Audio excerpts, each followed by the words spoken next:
What's poppin', y'all? It's Finesse Squire, and I'm back to talk to you all about post-mortem privacy.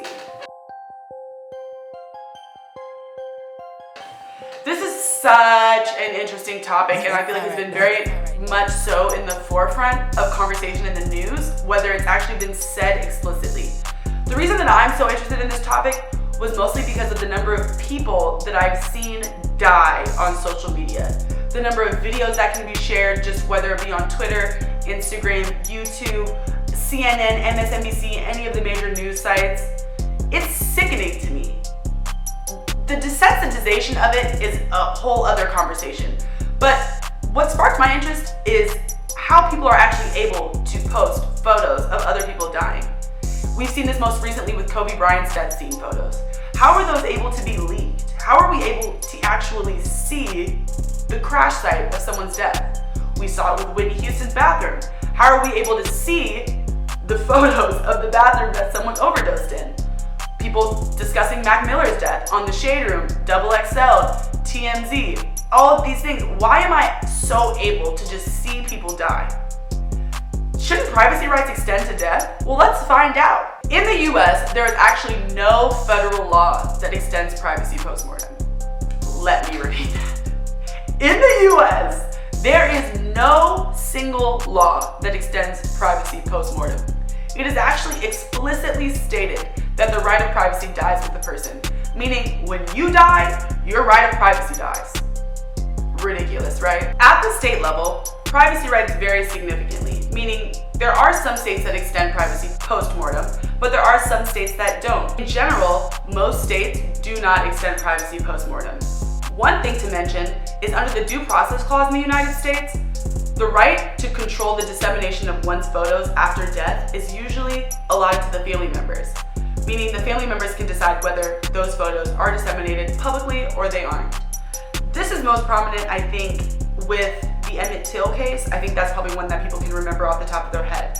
His mother actually decided that we were able to see the photos of his death, which is why we were able to see the gruesomeness. But that was, again, completely controlled by his mother. Same with Facebook accounts and passwords to other accounts. So why am I bringing this up? I think that the new circumstances of the digital world, specifically the new emergence of social media, requires us to revisit this a little bit. I think that when a lot of these laws were created, it wasn't contemplated or assumed or even known that one day we would have social media sites that we can share things at the click of a finger. I don't think that that was contemplated when the law was created. And so now that we have all of these digital platforms, I think it's extremely important for us to realize and reassess whether privacy should extend post-mortem. Another thing that I think we should reassess is whether or not seeing death makes us able to relate to what was really happening to that person. And this is even seen in the police brutality discussion right now. Does seeing people die help us understand what Black men go through? Does seeing the George Floyd video on repeat 100 times help us understand what was done to him? And this is a tricky discussion, because I do think that that helps people really understand what Black Americans are going through. I think it helped white people, I think it helped Black people, think it helped brown people, I think it helped everybody. I do think that it does negatively affect the psyche of Black and brown people who are just trying to exist every single day, who already know that this type of burden is on their life and that it's at risk every day when they step out of the house. To see that at the forefront of your screen every day, even on your social media pages, even on your Instagram, the places that you go for a release, can be extremely traumatizing. Not only that, when you look at the faces behind the people that are posting these videos, the producers, executive producers behind these news sites that are telling you that you need to see it to understand, they're all white. They're people profiting off of these photos. So on social media, it's people profiting, it's people laughing, it's people understanding. It's a whole lot of things between good and bad. So this conversation, again, it's so necessary to discuss because I don't have all the answers. I can just give you all the research, all the data to formulate your own opinion. But there's just so many things that can contribute to the way that we perceive and receive photos of death. Again, this is a phenomenon in things like psychology, anthropology, all of the humanitarian studies, but it's not addressed in the law whatsoever. And it's definitely something that needs to be addressed in the law because of how prevalent it's become. It's on our news every day. It's on our Instagrams every day.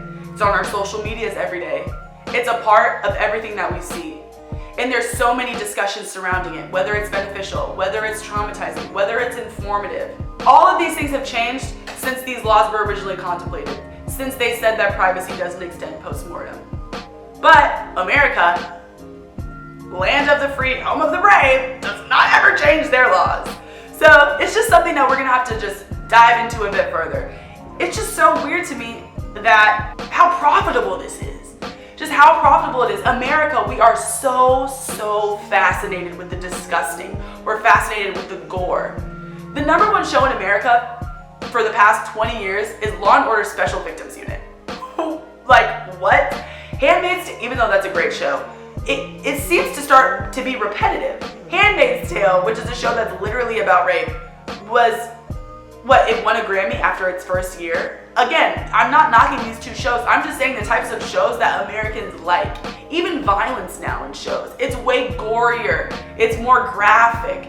It's detailed. We're so desensitized to this level of like inhumanity that is killing another human or another human dying, that we can physically watch it over and over again. And I'm not saying at any point that we don't need to see these things. I do think that the only reason that we were able to completely progress in the BLM movement as significantly as we did was because people were finally able to see on video what we have been experiencing for hundreds of years. I am not discounting that.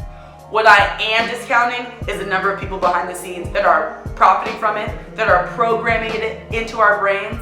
It's annoying! It's annoying and it's frustrating, and it's something that needs to be addressed.